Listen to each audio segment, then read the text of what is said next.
भगवान विष्णु और भगवान शिव की छवि वाले कौन हैं और ये मेरे समान क्यों दिखाई दे रहे हैं?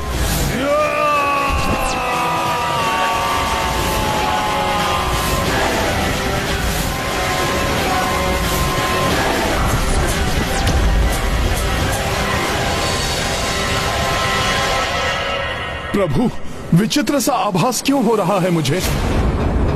श्री हरि, भोले बाबा एवं मेरा स्वयं का मिला जुला रूप क्यों दिखाई दे रहा है मुझे? मुझे किसी माया ने भ्रमित कर दिया है या फिर मेरे मन की कल्पना है ये? हनुमान, ना ही ये कोई माया है और ना ही तुम्हारे मन की कल्पना। मैं तुम्हें इनके अद्भुत रूप की संपूर्ण कथा सुनाऊंगा, जिससे तुम्हें स्वयं ही बोध हो जाएगा कि तुम्हें ऐसा आभास क्यों हो रहा है। मेरे भोले भक्त हनुमान को समझाने के लिए उसे बताना ही पड़ेगा कि कालांतर में उनके वृषकपि अवतार में आने का उद्देश्य समाप्त होने के पश्चात भूलोक से उनका भी निर्माण हुआ था। ये अनेक युगों पूर्व की बात है हनुमान। दैत्यों के पूर्वज महाबली हिरण्य का पुत्र महाशनि घोर तपस्या से प्राप्त वरदानों के कारण अनेक शक्तियों का स्वामी हो गया था, किंतु तपस्वी होकर भी दैत्य प्रवृत्ति के कारण उसने अपने आतंक से तीनों लोगों को आतंकित कर रखा था।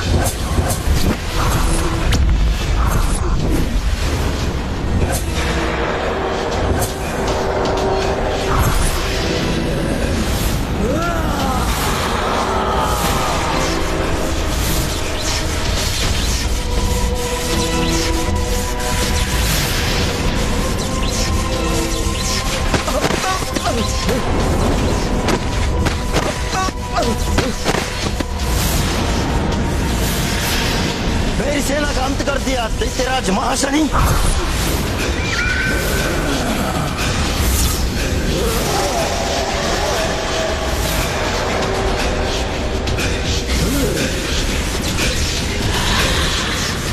अब तुम नहीं बचोगे। सभी विरोधी राजाओं का वध करके महाशनि ने पाताल लोक और भूलोक पर अपना आधिपत्य जमा लिया था। अब उसका अगला लक्ष्य था इंद्रलोक। प्रभु, क्या वो इतना शक्तिशाली था कि देवताओं से भी युद्ध कर सके? उसे विश्वास था कि उसकी शक्ति के समक्ष देवता नहीं टिक पाएंगे, इसलिए इंद्रलोक पर आक्रमण करने के लिए वो एकाकी ही जा पहुंचा। उसके एक भयानक गर्जन से देवताओं के हृदय भी कंपित हो उठे। देवराज इंद्र, यदि अपनी भलाई चाहते हो तो महाशनि को स्वर्गलोक सौंपकर चले जाओ, क्योंकि महाशनि से युद्ध करने का सामर्थ्य नहीं है तुम देवताओं में। मूर्ख महाशनि, पाताल और भूलोक पर विजय प्राप्त करके तुम स्वयं को महाबली समझने लगे, जो देवलोक को विजित करने का दुस्साहस कर बैठे।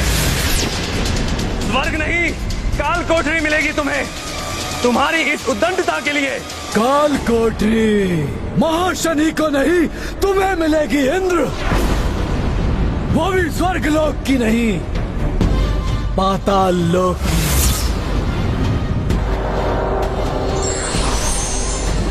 अच्छा है जो तुम सब भी आ गए देवों।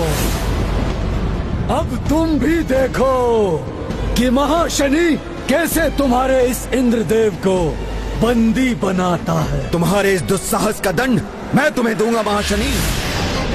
मेरे प्रचंड अग्नेयास्त्र से क्षण भर में भस्म हो जाओगे तुम।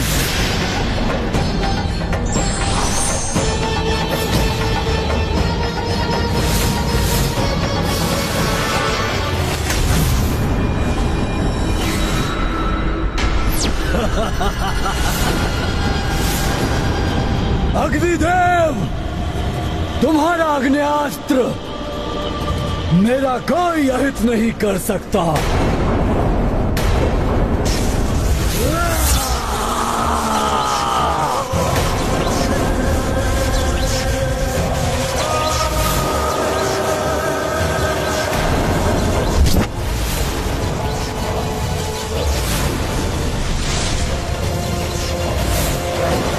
मूर्ख देवताओं, व्यर्थ ही इस इंद्रदेव को बचाने का प्रयास कर रहे हो। इन्हें तो मैं बंदी बनाऊंगा ही, किंतु अब तुम सबको भी मैं बंदी बनाऊंगा।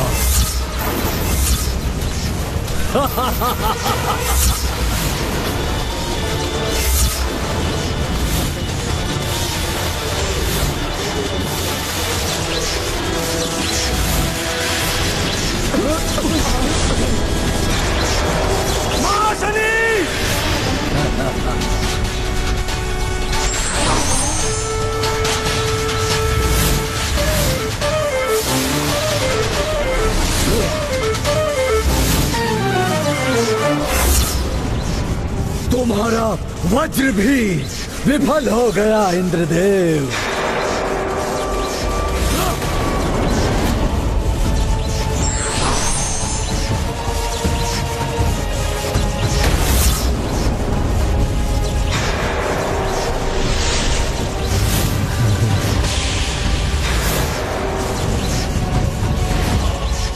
नहीं, छोड़ दो मुझे, छोड़ दो। देवताओं के अस्त्रों को विफल करके महाशनि इंद्रदेव को बंदी बनाकर पाताल लोक ले गया और उन्हें काल कोठरी में ढकेल दिया। देखा इंद्रदेव, किसने किसे बंदी बनाया? महाशनि ने तुम्हें इस काल कोठरी में बंदी बना दिया है। अर्थात स्वर्ग लोक पर भी महाशनि ने अपना आधिपत्य बना लिया था। हाँ हनुमान, वरदानी शक्तियों के कारण उसने सहजता से देवताओं को विवश करके इंद्रदेव को बंदी बना लिया था। तो क्या देवताओं ने उसके पश्चात इंद्रदेव को मुक्त कराने का कोई भी प्रयास नहीं किया? क्या करते देवता, विवश हो गए थे। अधीनता स्वीकार करनी पड़ी उन्हें उस दैत्य की। यही नहीं, वरुण देव को संधि बनाए रखने के लिए उसने महाशनि से अपनी पुत्री का विवाह करना पड़ा। वरुण देव के बारंबार आग्रह करने पर अंततः महाशनि इंद्रदेव को मुक्त करने के लिए तत्पर हुआ। जाओ इंद्रदेव, तुम्हें मुक्त किया महाशनि ने।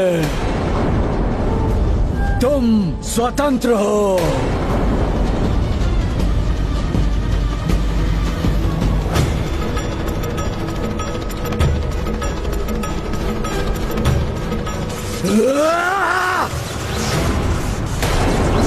सुनो देवराज इंद्र, तुम्हें मुक्त किया है मैंने, स्वर्ग को नहीं।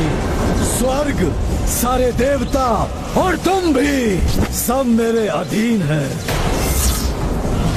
और हाँ, कोई भी छल या कपट करने से पूर्व स्मरण रखना कि ये मेरी प्रचंड जटाएं केवल केश